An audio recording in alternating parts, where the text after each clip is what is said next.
الحمد لله رب العالمين والعاقبة للمتقين والصلاة والسلام على سيد الأنبياء والمرسلين وعلى آله وأصحابه أجمعين والمؤمنين والمسلمين كلهم أجمعين ومن تبعهم بإحسان إلى يوم الدين أما بعد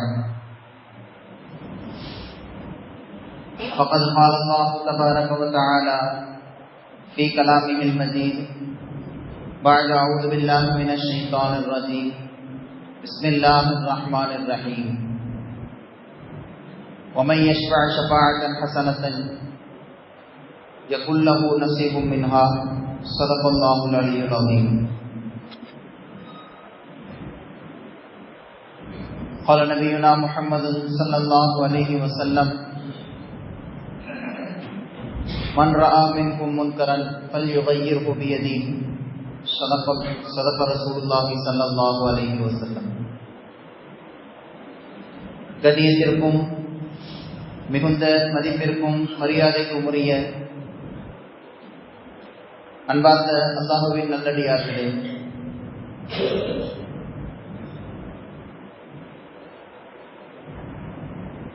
தமிழகத்தில் சட்டமன்ற தேர்தல் சில நாட்களில் வர இருக்கின்ற நிலையில் பொதுவாக பள்ளிவாசலுக்கு உள்ள வெள்ளிக்கிழமையினுடைய பிரசங்கங்களிலே அரசியல் பேசுகின்ற பழக்கம் நமக்கு இல்லை என்றாலும் கூட சில முக்கியமான காலகட்டங்களில் சிலவற்றை நினைவுபடுத்தி மக்களை வழிநடத்த வேண்டிய பொறுப்பு நமக்கு இருப்பதனால் தேர்தலை சந்திக்க இருக்கக்கூடியவர்கள் நினைவில் கொள்ள வேண்டிய சில கருத்துக்களை மாத்திரம் இங்கே பதிவு செய்ய நாம் ஆசைப்படுகிறோம். கணியத்திற்குரிய அன்பார்ந்த அல்லாஹ்வின் நல்லடியார்களே,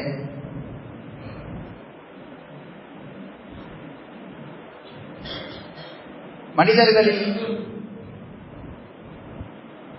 தங்களை ஆள்பவர்களை தாங்களே தேர்ந்தெடுத்துக் கொள்ளக்கூடிய ஒரு நடைமுறையை, ஒரு பழக்கத்தை அல்லாஹ் அனுமதித்திருக்கிறார். தங்களுடைய தலைவர்கள், தங்களுடைய அதிகாரிகள், தங்களுடைய ஆட்சியாளர்கள் யாராக இருக்க வேண்டும், எப்படிப்பட்டவர் இருக்க வேண்டும் என்பவர்களை தேர்ந்தெடுத்துக் கொள்ளக்கூடிய அதிகாரத்தை, அந்த அனுமதியை அல்லாஹ் மனிதர்களுக்கே வழங்கியிருக்கிறார்.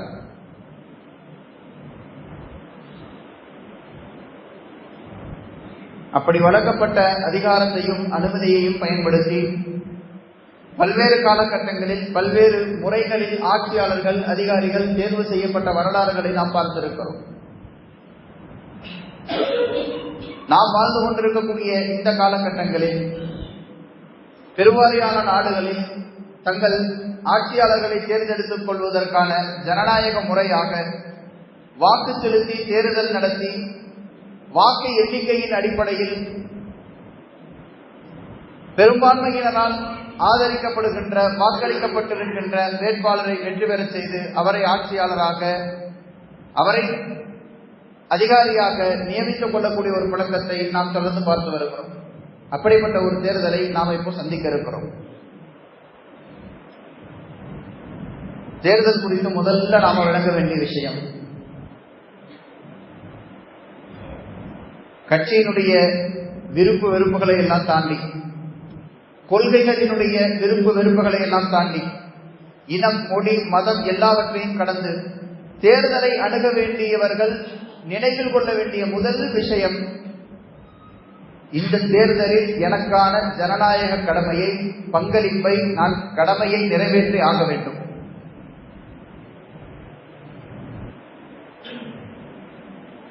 பொது சமூகத்தினுடைய நீரோட்டத்தில் நம்மை நாம் ஈடுபடுத்திக் கொள்வதற்கான மிகப்பெரிய சந்தர்ப்பம் இந்த தேர்தல்.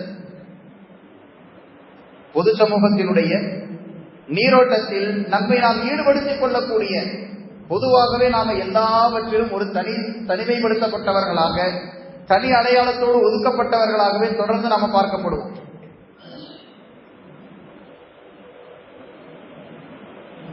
பேருந்து பயணங்கள், ரயில் பயணங்களில் இருந்து வாய்னா மற்றவங்கன்னா ஒரு 10 அடி தள்ளி நிற்கிற அளவுக்கு நம்மை பற்றிய உண்டான வெறுப்பு பிரச்சாரத்தையும் நம்மீது உண்டான அதிருப்தியையும் மக்களுக்கு மத்தியிலே விதைக்கப்பட்டிருக்கிறது. அதையெல்லாம் கலைந்து இந்த நாட்டில் நீங்கள் எப்படியோ நாங்களும் அப்படித்தான் என்பதை நிரூபிப்பதற்குண்டான ஒரு மிகப்பெரிய அம்சமாக இந்த தேர்தல் விளங்குகிறது. அதுல நம்முடைய பங்களிப்பை நாம செலுத்தாம இருக்கிறது எத்தனை வகையில் நமக்கு பின்னடைவை ஏற்படுத்தும் என்பதை நாம யோசிக்க கடமைப்பட்டிருக்கிறோம். முதலாவதாக மார்க்க ரீதியாக குர்ஆனும் ஹதீஸும் அல்லாஹ்வும் ரசூலும் இப்படியான சூழ்நிலைகளில் தேர்தல்களை ஆட்சியாளர்கள் அதிகாரிகளை நியமிப்பதற்காக நடத்தப்படுகின்ற வாக்கெடுப்புகளில் உங்களுடைய பங்களிப்பை செலுத்துவது குறித்து மார்க்கம் என்ன சொல்லி இருக்கிறது என்பதை நாம் விளங்க கடமைப்பட்டிருக்கிறோம். திருமறையில் பல இடங்களில் பதிவு செய்யப்பட்டிருக்கின்ற, அல்லாஹ்வால் பல கட்டங்களில் வலியுறுத்தப்பட்டிருக்கின்ற சாட்சி கூறுதல் என்கின்ற வார்த்தையை தேர்தலில் வாக்களிப்பதோடு உலமாக்கள் ஒப்பிட்டு விளக்கம் எழுதியிருக்கிறார்கள். சிபாரிசு செய்யுதல் என்று மார்க்கத்தில் எங்கெல்லாம் கூறப்பட்டிருக்கிறதோ தேர்தலில் வாக்களிப்பதை சிபாரிசோடு ஒப்பிட்டு உலமாக்கள் விளக்கம் எழுதியிருக்கிறார்கள்.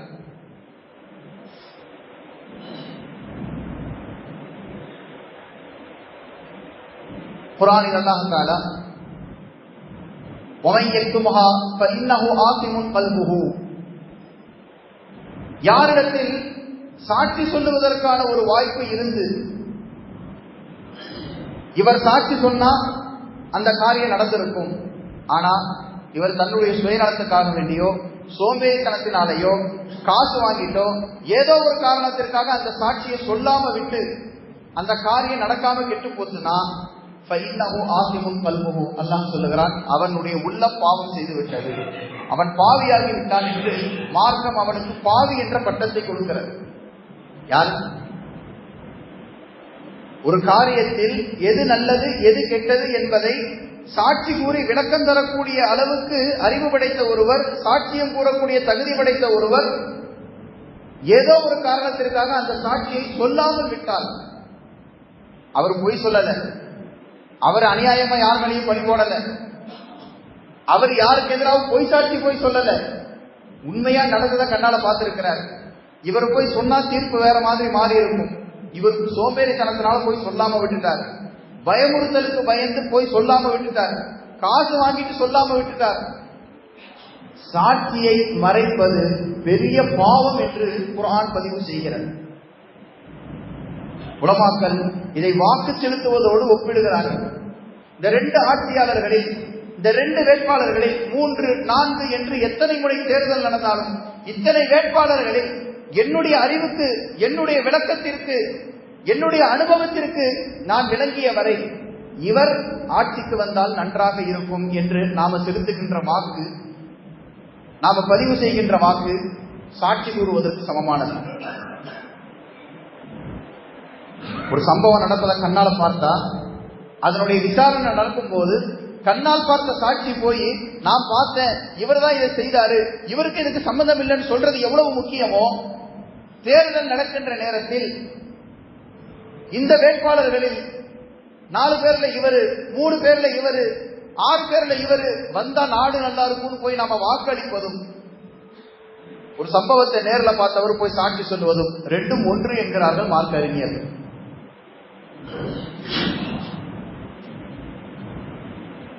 ஏதோ ஒரு காரணத்திற்காக நான் இங்க இருக்கிறேன், எனக்கு ஓட்டு ஊர்ல இருக்குது, இந்த ஒரு ஓட்டு போடுறதுக்காக இங்க இருந்து 1000 ரூபாய் செலவு பண்ணிட்டு ஊர் வரைக்கும் போயிட்டு வரணுமா? இல்ல நான் போய் ஓட்டு போட்டுருவேன், நான் வெளியே போற நேரத்துல பைக் எடுத்துட்டு போறேன், அப்படியே போய் ஓட்டு போட்டு வந்துருவேன், பொம்பளை ஆளுங்களை பூரா கூட்டிட்டு போய் லைன்ல நிக்க வச்சு ஓட்டு போடுறதெல்லாம் ரொம்ப அவசியமா, அதெல்லாம் ஒரு ஆள் போடாத்தி விட்டுட்டா ஒன்னும் சரியாகாது என்று ஏதோ ஒரு காரணத்திற்காக வாக்கை பதிவு செய்யாமல் இருப்பது, ஒரு சம்பவம் நடக்கும்போது அதை நேரில் பார்த்துட்டு அது சம்பந்தமான விசாரணையில் தீர்ப்பு நடக்கிற நேரத்துல நான் போய் சாட்சி சொல்ல மாட்டேன்னு உட்கார்றது எவ்வளவு பெரிய பாவமோ அந்த பாவத்திற்கு நிகரானது என்று மார்க்க அறிஞர்கள் விளக்கம் எழுதியிருக்கிறார். முதல்ல ஓட்டு போடாமல் இருப்பதை பாவம் என்று சொல்லுகிறது மார்க்கம். 2வது ஷஃபாஅத், வாக்கை பதிவு செய்வது என்பது ஒருவரை நான் சிபாரிசு செய்வதை போல, நம்மிடத்துல ஒரு கருத்து கேட்கப்படுது, இந்த பதவிக்கு யார் வந்தா நல்லா இருக்கும், சட்டமன்ற உறுப்பினராக யார் வந்தா சரியா இருக்கும் என்று நம்மிடத்துல கருத்து கணிப்பு கேட்கறது மாதிரி, அல்லது நம்மிடத்துல ஒரு ஆலோசனை செய்யற மாதிரி இதற்கு ஒரு உருவத்தை கொடுத்தா நம்ம என்ன செய்யணும்? அந்த 4 பேர்ல 3 பேர்ல வேட்பாளர்களில் யார் வந்தா நாட்டுக்கு நல்லதாக இருக்குமோ, யார் வந்தா மக்களுக்கு பிரயோஜனமாக இருக்குமோ, இவரை நான் சிபாரிசு செய்யறேன்னு யாராவது ஒருவரை சிபாரிசு செய்வது நம் மீது கடமையாகிறது. ஆலோசனை கேட்கப்பட்டால் ஆலோசனைக்கு பதிலளித்து அதுல உண்டான நலனை கருத்தில் கொண்டு நல்ல கருத்தை பதிவு செய்வது அவசியம். ஆலோசனை கேட்கப்படுது, நாம ஒரு ஆலோசனை கொடுக்கிறோம். அல்லாஹ் சொல்லுகிறான், யார் ஒரு நல்ல ஆலோசனையை வழங்கி,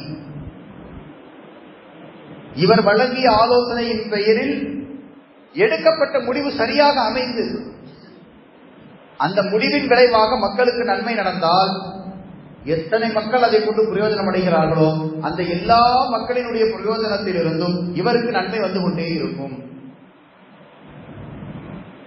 இவரை தேர்ந்தெடுக்கலாமா இவரை தேர்ந்தெடுக்கலாமான்னு ஒரு டிஸ்கஸ் நடக்கும் போது இன்னார தேர்ந்தெடுக்கலாம், இவர் போய் ஆதரவு செலுத்தி, இவர் போய் வாக்களித்து, இவர் போய் சிபாரிசு பண்ணி, இவர் சிபாரிசு பண்ண நபரே ஜெயித்து அவர் மக்களுக்கு நல்லது செய்தாரு, அதனால ஒரு 1000 மக்களுக்கு பிரயோஜனம் அடைந்தது, அதனால ஒரு 100 மக்களுக்கு ஒரு பிரயோஜனம் நடந்தது, ஒரு 1000 குடும்பங்கள் அதை கொண்டு பசி தீர்ந்தது, ஒரு 1000 குழந்தைகள் அதை கொண்டு படித்து முன்னேறினார்கள், ஒரு தலைமுறை அதை கொண்டு வாழ்வாதாரத்தில் முன்னேறியது என்று எந்த நன்மை எல்லாம் அந்த வெற்றி பெற்ற நபர் செய்கிறாரோ அந்த எல்லா நல்ல காரியங்களினுடைய நன்மையும் இவருக்கு சிபாரிசு செய்ததற்காக வேண்டி அந்த சிபாரிசு செய்த நபருக்கு வந்து கொண்டே இருக்கும். அதற்கு அடுத்து வரக்கூடிய வசனத்தில் அல்லாஹ் சொல்லுகிறார்,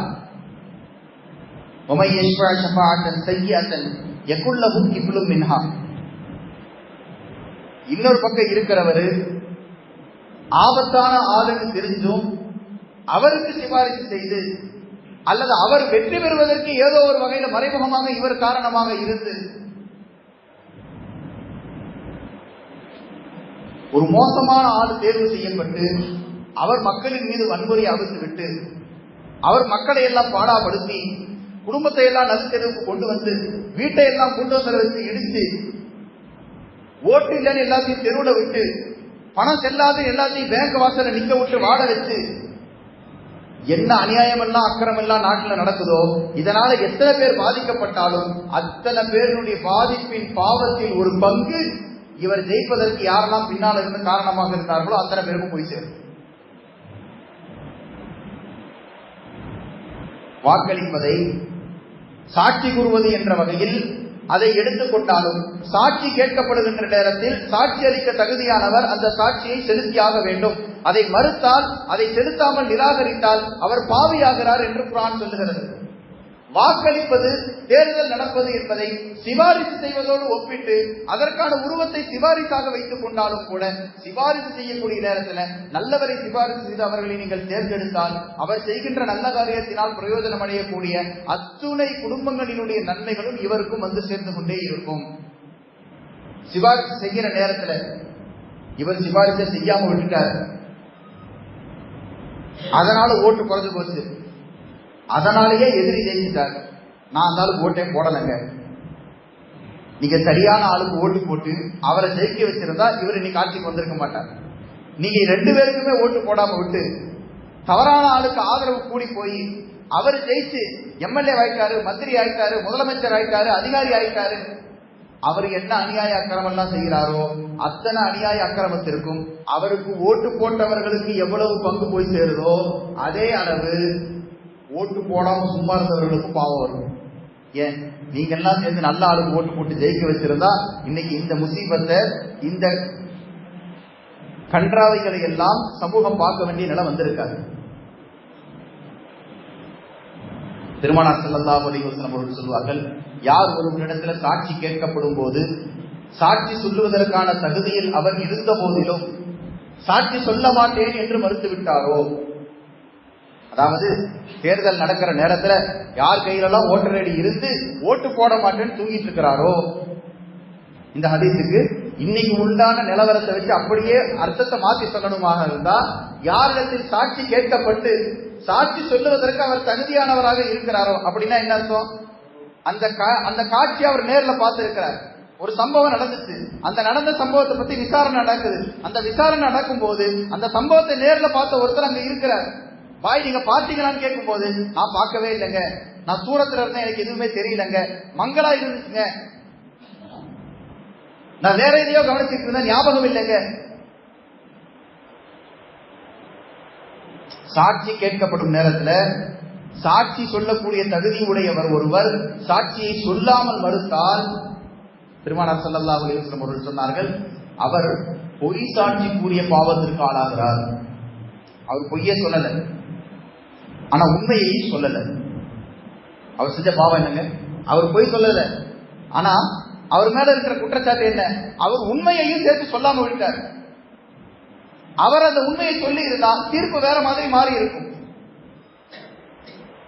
தவறானவர் வெற்றி பெறுவதற்கு வழிவகுக்கிற வகையில உண்மையை சொல்லாமல் மறைத்தவருக்கு என்ன தண்டனை தெரியுமா? பொய் சாட்சி சொன்னவருக்கு என்ன தண்டனை, அதே தண்டனை. எதிரில் இருக்க கொலையாளியை பார்த்து, இவர் அன்னைக்கு அங்க இல்லவே இல்லைங்கன்னு பொய்யா சொல்லி இருந்தாருன்னா, எங்க இவர் தானுங்க கொண்டாரு, நீங்க அங்க இருந்தீங்கல்ல பாத்தீங்கன்னு கேட்கும் போது தெரியலன்னு சொல்றதும், இல்லைங்க இவரு கொல்லவே இல்லைங்க, இவர் அன்னைக்கு அங்க வரவே இல்லைன்னு சொல்றதும் ரெண்டும் சமம்தான் என்று பெருமானார் ஸல்லல்லாஹு அலைஹி வஸல்லம் அவர்கள் சொன்னாங்க. சாட்சி கோரப்படும் போது சாட்சி அளிப்பதற்கு தகுதியுடையவர் ஒருவர் சாட்சி சொல்லாமல் மறுதளிப்பது பொய் சாட்சி சொல்லுவதற்கு சமம். இப்ப ஓட்டு போட தகுதி உடையவர்கள் ஓட்டர் ஐடி வைத்துக் கொண்டு ஓட்டு போடாமல் இருப்பது எதிராளிக்கு ஓட்டு போடுவதற்கு சமம். எதிரணிக்கு ஓட்டு போடுவதற்கு சமம். நான் யாருக்கும் ஓட்டு போடலைங்க, எனக்கு எதுக்குங்க வம்பு, இவருக்கு போட்டா அவரு கோச்சுக்குருவாரு, அவருக்கு போட்டா இவரு கோச்சுக்குருவாரு, நான் பாட்டு பேசாம இவரு கொடுக்குற காசையும் வாங்கிட்டு அவரு கொடுக்குற காசையும் வாங்கிட்டு அல்லாத வீட்டுல உட்கார்ந்துக்கிறேன், உட்கார்ந்து இருக்கிறதுக்கு பேர் புத்திசாலித்தனம் அல்ல. பெருமானார் ஸல்லல்லாஹு அலைஹி வஸல்லம் அவர்கள் சொல்லுகிறார்கள், வாக்கு சேகரிக்கப்படும் போது, கருத்து கேட்கப்படும் போது, ஆலோசனை நடக்கும் போது, சிபாரிசு சேகரிக்கப்படும் போது, சாட்சி விசாரணை நடைபெறும் போது உங்களுடைய கருத்தறிக்க பதிவு செய்து ஆகணும்.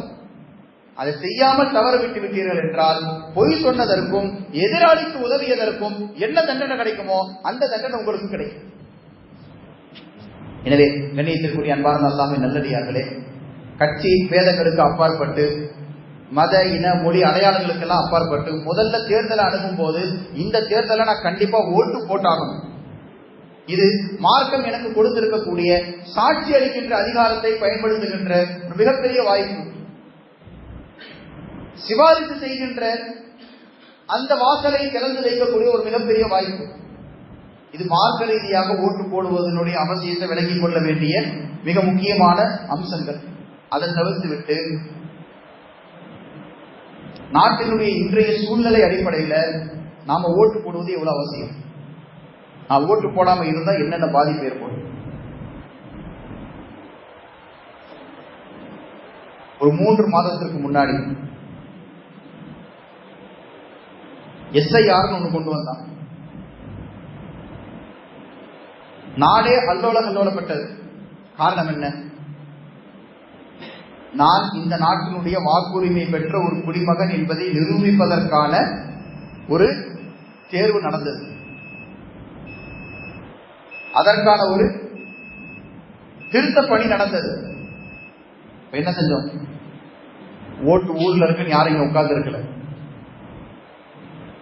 எங்க அத்தா அம்மா, எங்க தாதா தாதி, என் குடும்பத்துல இருந்து மௌத்தானவங்க, உயிரோடு இருக்கிறவங்க அத்தனை பேர் ஹிஸ்டரி எடுத்துக்கிட்டு பூத்தா அலைஞ்சோம். எதுக்காக? ஓட்டர் ஐடி வாங்கி வச்சுட்டு சும்மா உட்கார்ந்து இருக்கிறதுக்காக. ஓட்டர் ஐடி பட்டியல்ல என் பேர் இல்லாம போயிடும். இல்லாம போயிருச்சுன்னா அடுத்தடுத்து வரக்கூடிய கால சூழ்நிலைகளில் நான் இந்திய பிரஜையாக கருதப்பட்டு இந்தியர்களுக்கு என்று வழங்கப்படுகின்ற எந்த சம உரிமையும் எனக்கு வழங்கப்படாமல் நான் மறுதளிக்கப்படுவதற்கு அது காரணமாகிவிடுமோ என்ற பயம் உள்ளத்துல வந்ததனால என்ன செஞ்சோம்? SIR பணிக்கு எவ்வளவு தீவிரம் காட்டி வீட்டுல இருக்கக்கூடிய பெண்களுக்கு அதனுடைய விவரம் தெரியாட்டி அந்த கார்டை எடுத்துட்டு போய் பூத்துல காமிச்சு, ஏஜென்ட உட்கார வச்சு, BLO உட்கார வச்சு லிஸ்டை எடுத்து, இந்த பூத்துல 1,00,000 வாக்காளர் இருக்கிறானா 1,00,000 பேரையும் படிச்சாதான் என் பேர் அதுல இருக்கா இல்லையான்னு தெரியும். அந்த நேரத்தில் மக்கள் பட்ட பாடுகளை கண்ணால் பார்த்ததனால சொல்லுகிறோம். டிஜிட்டல் லிஸ்ட் கிடையாது. எல்லாம் பிசிக்கல் லிஸ்ட். என்ன கிடையாது, உட்கார்ந்து நம்ம பேர் அடிச்ச உடனே உங்க பேர் இருக்கு இல்லன்னு காமிக்கிற வசதி கிடையாது. இந்த பூத்துல இருக்கக்கூடிய 1,00,000 வாக்காளருடைய பேரும் பிரிண்ட் அவுட் எடுத்து கையில வச்சுட்டு உட்கார்ந்து இருக்கிறாங்க. இப்ப என்ன செஞ்சோம், ஒரு பக்கமா திருப்பி 2000 பேரு, 3000 பேரு, 4000 பேருடைய பேரை வரிசையா ஒன்னொன்னா படிச்சாதான் என் பேர் பட்டியல்ல இருக்கா இல்லையான்னு தெரிஞ்சது. அப்படியெல்லாம் சரிபார்த்து ஓட்டு இருக்குதுங்கிறத உறுதிப்படுத்தி பேர் இல்லாதவர்களுடைய பேர் இணைக்கிறதுக்கு ஒரு அவகாசம் கொடுக்கப்பட்டுச்சு. அதுல தேவையான ஆவணத்தை எல்லாம் கொண்டு போய் கொடுத்து பேரை இணைக்கிறதுக்கான வேலையெல்லாம் செஞ்சு பேரை இணைச்சி ஐடி கார்டை வாங்கி 18 வயசு பூர்த்தியானவங்க யாராவது ஓட்டர் ஐடி இல்லாமல் இருந்தால் ஓட்டர் ஐடி கண்டிப்பாக எடுத்து வைங்க, அதுக்குண்டான அவகாசம் அது இத்தனாம் தேதியிலிருந்து இத்தனாம் தேதி வரைக்கும் அப்ளை பண்ணலாம் என்று சொல்லப்பட்ட எல்லா வாய்ப்புகளையும் பயன்படுத்தி பேர் இருக்குதான் செக் பண்ணோம், இல்லாட்டி சேர்த்து கொண்டோம். புதிதாக வாக்காளர் பட்டியலில் பெயர் சேர்க்க தேவையுடையவர்கள் அந்த வயது அடைந்தவர்களுக்கு பூரா வாக்காளர்கள் அடையாள அட்டையை வாங்கி கொடுத்துட்டோம். எல்லாம் கொடுத்து போட்டு ஓட்டு போட மாட்டேன்னா என்ன?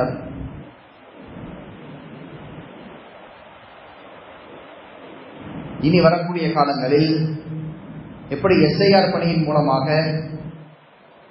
முடிந்த அளவுக்கு தேவையில்லாத, அதாவது தங்களுக்கு சாதகம் இல்லாத வாக்குகளை, தங்களுக்கு சாதகம் இல்லாத வாக்காளர்களை பட்டியலிருந்து கழித்து விடுவதற்கான கொள்ளைப்புறமான ஒரு முயற்சி நடந்ததோ அதுபோல தொடர்ச்சியாக வாக்களிக்காம இருக்கிறவர்களுடைய வாக்காளர் பட்டியல் பேரும் நீக்கப்படும். 2 தேர்தலா 3 தேர்தலா இவர் கார்டு மட்டும் வச்சுட்டு சும்மா உட்கார்ந்து இருக்கிறார், ஒன்றே போடுறது இல்லை. ரேஷன் கார்டு வீட்டில் இருக்கும், அடையாளத்துக்காவது அப்பப்போ போய் சும்மா அரிசி வாங்கிட்டு வருவோம். எதுக்காக? கார்டு ஆக்டிவா இருக்கணும். ஒரு 3 மாசமா 6 மாசமா தொடர்ந்து பொருள் வாங்காம விட்டா மெசேஜ் வந்துடும், உங்க கார்டுல இத்தனை நாளாக பயன்பாட்டுக்கு வராம இருக்கு, அதனால இந்த கார்டு பிளாக் பண்றோம், இந்த கார்டை நிறுத்தி வைக்கிறோம். இது மாதிரி வாக்காளர்கள் அடையாள அட்டையை வைத்துக் கொண்டு எத்தனை தேர்தலில் அவர்கள் வாக்களிக்கிறார்கள், எந்த தேர்தல் எல்லாம் அவர்கள் வாக்களிக்கவில்லை என்று வாக்காளர்களினுடைய வாக்கு பதிவையும் பின்னால் கவனிக்கப்பட இருக்கிறது. அதனால ஓட்டடி இருக்குது, அது அப்படியே மௌத்தாகிற வரைக்கும் இருக்கும்னு நினைச்சுட்டு இருக்க கூடாது. 2 தேர்தலில் ஓட்டு போடலன்னா பிளாக் பண்ணி விடுவதற்கான வாய்ப்பு இருக்கு. தொடர்ச்சியாக இவர் ஓட்டு போடுறதுக்கு வர்றதே இல்லை, அதனால இவருடைய பேரை பட்டியலிருந்து எடுத்துருங்கன்னு எடுப்பதற்குண்டான வாய்ப்புகள் இருக்கிறது. அதனால ஓட்டர் ஐடி லைவா ஆக்டிவா இருக்கணும்னா தொடர்ந்து அந்த ஓட்டர் ஐடி பயன்படுத்தப்பட்டுக் கொண்டே இருக்கணும். நடக்கிற எல்லா தேர்தல்களிலையும் வாக்குகளை பதிவு செய்து கொண்டே இருக்க வேண்டும்.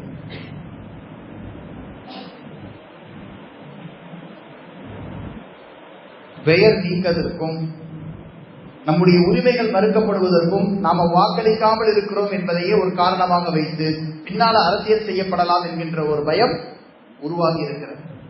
அதுல இருந்து நாம தப்பிக்கணும்னா கார்டு கையில இருக்கணும், ரீசெண்டா நடந்த எலெக்ஷன்ல ஓட்டு போட்டிருக்கணும். இனி நம்முடைய வாக்காளர் அடையாள அட்டையை நாம் பத்திரமாக ஆக்டிவாக வைத்திருக்க வேண்டியதோட அவசியம் என்ன? ஏன் ஓட்டர் ஐடி வச்சுதான் என் பையனுக்கு நாளைக்கு ஓட்டு எடுக்க முடியும்? என்னுடைய வாக்காளர் அடையாள அட்டையை வைத்துத்தான் அதுல இருக்கக்கூடிய தன்மைகளை, அதுல இருக்கக்கூடிய விவரங்களை வைத்துத்தான் என்னுடைய வருங்காலத்தை சேர்ந்தவர்கள், என் பிள்ளைகள், என் பேர குழந்தைகள் வாக்குரிமைகளை பெற முடியும். இந்திய குடியுரிமை பெற்றவர்களாக, இந்த நாட்டினுடைய மக்களாக அவர்கள் கணிக்கப்படுவார்கள். ஆதார் அட்டை வச்சிருப்பீங்க, அதுல தெளிவா எழுதியிருப்பான், இது குடியுரிமைக்கான சான்று அல்ல. என் பையனுக்கு ஆதார் இருக்குது அப்படின்னா ஆதார் கார்டை எப்ப வேண்டாலும் அவன் இது செல்லவே செல்லாதுன்னு அறிவிச்சு அது குப்பையில போடுவேன்னு சொன்னாலும் ஆச்சரியப்படுறதுக்கு இல்லை. இந்திய குடியுரிமைக்கான ஆவணங்களில் மிக முக்கியமான ஆவணமாக வாக்குரிமை பெற்றிருப்பது என்பதை ஒரு மிகப்பெரிய பூதமாக பின்னால கிளம்பும். இன்றைக்கு எதையெல்லாம் நாம் ஆவணமாக வைத்திருக்கிறோமோ, ரேஷன் கார்டு குடியுரிமைக்கான ஆவணம் கிடையாது, ஆதார் அட்டை குடியுரிமைக்கான ஆவணம் கிடையாது, birth certificate, school certificate, college certificate, இது எதுவுமே நேஷனாலிட்டிக்கான, இந்த நாட்டில் நான் பிறந்து வளர்ந்த இந்த நாட்டினுடைய குடிமகன் என்பதை நிரூபிப்பதற்கான குடியுரிமைக்கான ஆதாரமோ அடையாளமோ கிடையாது. அல்லாஹ் பாதுகாக்கணும். பின்னால ஒரு காலத்தில் குடியுரிமை சீர்திருத்த பணி என்று எதையாவது கொண்டு வந்து நீங்க இந்த நாட்டில தான் தொடர்ந்து இருக்கிறீர்கள் என்பதை எங்களுக்கு நிரூபியுங்கள் என்று கேட்டா என் ஆதார் கார்டு காமிச்சா அவன் நம்ப மாட்டான். ரேஷன் கார்டு காமிச்சு நான் 20 வருஷமா அரிசி வாங்கிட்டு இருக்கிறான்னா நம்ப மாட்டான். ஓட்டர் ஐடியை காமிச்சு 2026 நடந்த 2025 நடந்த SIR-இன் போது நானும் இங்கேதான் இருக்கிறேன், என் தந்தையும் இங்கேதான் இருந்தார், என் பாட்டனும் இங்கேதான் இருந்தார் என்பதை நிரூபித்து நான் SIR-ல என் பேரை இடம்பெற செய்து ஓட்டர் ஐடி வாங்கி வச்சிருக்கிறேன், 26 தேர்தலில் நான் ஓட்டு போட்டிருக்கிறேன், இதோ பார் என்று காண்பித்தால் இதைத்தான் பூர்வீகமாக நாம் இந்தியாவில் குடியிருந்தோம் என்பதற்கான ஆதாரமாக அவன் ஏற்றுக்கொள்வான். நான் 91 ரேஷன் கார்டு வச்சிருக்கிறேன், 2005 ஆதார் கார்டு வச்சிருக்கிறேன். அவைகள் எல்லாம் குடியுரிமைக்கான ஆதாரமாக ஏற்றுக்கொள்ளப்படாது. இப்ப நடந்த SIR-ல குறைந்தது 2 தலைமுறையாவது பேக்ரவுண்ட் வெரிஃபிகேஷன் பண்ணி தான் அவங்க ஓட்டர் ஐடி லிஸ்ட் கொடுத்திருக்கிறாங்க. இனி வரக்கூடிய காலங்களில் குடியுரிமை பற்றி கேள்வியாக ஒரு ஆவணம் தேவைப்பட்டால் இப்ப நடந்த SIR-னுடைய விவரங்களையும் கையில வச்சிருக்கிற ஓட்டர் ஐடியினுடைய விவரங்களையும் நாம இந்த தேர்தலில் ஓட்டு செலுத்தி இருக்கிறோம் என்பதையும் அடிப்படையாக வைத்துத்தான் அவைகள் எல்லாம் முடிவு செய்யப்படும் என்பதை ஞாபகத்தில் வைக்கிறது. 3வது பெரிய விஷயம், எத்தனை சதவீதம் ஒரு சமூகம் வாக்களிக்கிறதோ அத்தனை சதவீதம் தான் அந்த சமூகத்திற்கு பிரதிநிதித்துவமும் அந்த சமூகத்திற்கான சலுகைகளும் அரசால் முடிவு செய்யப்படும். நாம இத்தனை பர்சன்டேஜ் இருக்கிறோங்கிறத வச்சு நமக்கு இடஒதுக்கீடு கிடையாது. நாங்க இத்தனை லட்சம் பேர் இருக்கிறோங்கிறத வச்சு நமக்கு எந்த சலுகையும் தரப்படாது. நமக்கு சலுகை தரப்படுவதும் சீட்டு தரப்படுவதும், நல்ல ஞாபகம் வச்சுக்கோங்க, நமக்கு சலுகை தரப்படுவதும் இடஒதுக்கீடிலிருந்து, வேலை வாய்ப்பிலிருந்து, மானியத்திலிருந்து நமக்கு கொடுக்கப்படுகின்ற சலுகைகள் மட்டுமல்ல, நமக்கு ஒதுக்கப்படுகின்ற சீட்டு. சின்ன கட்சி அவனுக்கு 8 சீட்டு கொடுத்துட்டாங்க, நாம இத்தனை வருஷமா இருக்கிறோம், நமக்கு 3 சீட்டு தான் கொடுத்திருக்கிறாங்கன்ற புலம்பல்களுக்கு பின்னால் இருக்கக்கூடிய காரணம் என்ன தெரியுமா? அவன் சின்ன கட்சியா இருந்தாலும் அந்த கட்சி எந்த அமைப்பை சேர்ந்ததாக, எந்த சமூகத்தை சேர்ந்ததாக இருக்கிறதோ அந்த சமூகத்தை சேர்ந்தவர்கள் 90% பேர் ஓட்டு போடுவாங்க. நாம இத்தனை லட்சம் பேர் இருந்தாலும், இவ்வளவு பெரிய சமூகமாக இருந்தாலும், இத்தனை வருஷம் பழமையான கட்சியாக இருந்தாலும் நமக்கு பின்னால இருக்கக்கூடியவர்கள் ஓட்டு போடக்கூடிய சதவீதம் என்னன்னு பார்த்தா 30-40 தான் இருக்கும். பொதுவாக நம்முடைய சமூகத்திலிருந்து பெண்கள் ஓட்டு போட செல்லுவதே இல்லை. ஆண்கள் கூட ஓரளவுக்கு கொஞ்சம் அரசியல் விழிப்புணர்வோ அல்லது வெளியே போறதுக்கான வாய்ப்போ இருக்கிறதுனால ஆண்கள் ஓட்டு போட்டுருவாங்களே தவிர்த்து பெண்கள் ஓட்டு போடுவதற்காக வாக்குச்சாவடிக்கு வருவது இந்த சமூகத்துல ரொம்ப குறைவு. அவன் எத்தனை பேர் இருக்கிறீங்களோ தலை கட்டு எண்ணிக்கையை வச்சு அவன் சலுகையை முடிவு பண்றதுல, சீட்டு முடிவு பண்றது. உன்னால எனக்கு எத்தனை % ஓட்டு வருதுங்கிறத வச்சுதான் அவன் சலுகையை முடிவு பண்றான், சீட்டு முடிவு பண்றான். இந்த சமூகத்திற்கான குரல் மக்கள் மன்றத்தில் ஒழிக்கப்பட வேண்டும். இந்த சமூகத்திற்கான குரல் சமூகத்தில், பொது சமூகத்தில் ஒழிக்க வேண்டும் என்றால் எத்தனை சதவீதம் ஓட்டு ரெஜிஸ்டர் ஆகுதோ அதை வச்சுதான் இந்த சமூகத்திற்கு தேவையான நலன்களும் திட்டங்களும் சலுகைகளும் பின்னால வரக்கூடிய தேர்தல்களில் சீட்டுகளும் முடிவாகிறது. அது மாநில கட்சியாக இருந்தாலும் சரி, ஆளுகிற கட்சி, எதிர்கட்சி, எந்த கட்சியாக இருந்தாலும் சரி, வாயில் நம்ம கூட வந்து புல்லா போட்டு பக்கத்திலே நிக்கிறவனாக இருந்தாலும் சரி, நோம்பு திறக்கிற நேரத்தில் கூட வந்து உட்கார்ந்து கஞ்சி குடிச்சாலும் சரி, பள்ளிவாசல வந்து தொழுகிற மாதிரி டிராமா பண்ணாலும் சரி, என்னதான் நம்ம கூட இருந்து ஒட்டி உறவாடுற மாதிரி நடித்தாலும் அரசியல் கணக்கு என்று வந்து விட்டால் உன் கம்யூனிட்டியில இருந்து எனக்கு எத்தனை % ஓட்டு வந்துச்சுங்கிறது மட்டும்தான் அங்க நின்று பேசுவே தவிர வேற எந்த தனிப்பட்ட பழக்க வழக்கமோ வேற எந்த விதமான வெளிரங்கமான காரண காரியங்களோ அங்கு ஈடுபடாது என்பதை நாம தெளிவா வழங்கணும். வரக்கூடிய காலங்களில் நம்முடைய குரல் ஊங்கி ஒழிக்க வேண்டும் என்றால் இந்த தேர்தலில் நாம எத்தனை % ஓட்டு ரெஜிஸ்டர் பண்ணிருக்கிறோங்கிறத வச்சுதான் நாளைக்கு பயிர் பண்ண முடியும். எனவே கண்ணியத்திற்குரிய அன்பார்ந்த அல்லாஹ்வின் நல்லடியார்களே, ஓட்டு உரிமை பெற்றவர்கள், அவர்களுக்கு ஓட்டு இங்க இருக்கு, வெளியூர்ல இருக்கிறாங்கன்னா அவர்கள் தேர்தல் அன்னைக்கு இங்க வந்துட்டு போறதுக்கு தேவையான ஏற்பாடுகளை இப்பயே செய்திருக்கோம். இங்க இருக்கிறவங்களுக்கு ஓட்டு வெளியூர்ல இருக்கு, நாங்க போய் தான் ஓட்டு போட்டுட்டு வரணும், அந்த போக்குவரத்து செலவையோ சிரமத்தையோ பார்க்காம என்னுடைய இந்த வாக்களிப்பு, என்னுடைய இந்த ஓட்டு செலுத்துதல் என்னுடைய தனிப்பட்ட தேவைக்கானது அல்ல, என் சமூகத்துக்கான குரல். என் சமூகம் நாளைக்கு என்ன சலுகை பெற போகிறது, என் சமூகத்திற்கு நாளைக்கு எத்தனை சீட்டு ஒதுக்கப்பட போகிறது, என் சமூகத்திற்கு எதிராக நாளைக்கு எவ்வளவு சூழ்ச்சிகள் செய்யப்பட இருக்கிறதோ அதையெல்லாம் எதிர்த்து பேசக்கூடிய இடத்துல ஓட்டினுடைய சதவீதம் மட்டும்தான் பேசும். எனவே அந்த ஓட்டு சதவீதத்தை அதிகப்படுத்தி காமிக்க வேண்டிய பொறுப்பு எனக்கு இருக்கிறது என்பதை உணர்ந்து ஆண்கள், பெண்கள், இளைஞர்கள், வாலிப வயதுடைய பெண்கள் யாராக இருந்தாலும் வீட்டுல ஆட்டோ வச்சு கூட்டிட்டு போயாவது ஓட்டு போட வைக்கும். வயதானவர்கள் ஓட்டு போடக்கூடிய உரிமை பெற்றிருக்கிறார்கள், வயோதிகத்தின் காரணமாக போக முடியல, கார் வச்சு ஆட்டோ வச்சு கூட்டிட்டு போய் ஓட்டு போட வைக்கும். சமூகத்தில் இருந்து ஒரு ஓட்டு கூட போடப்படாமல் வீணாக விடப்படக்கூடாது.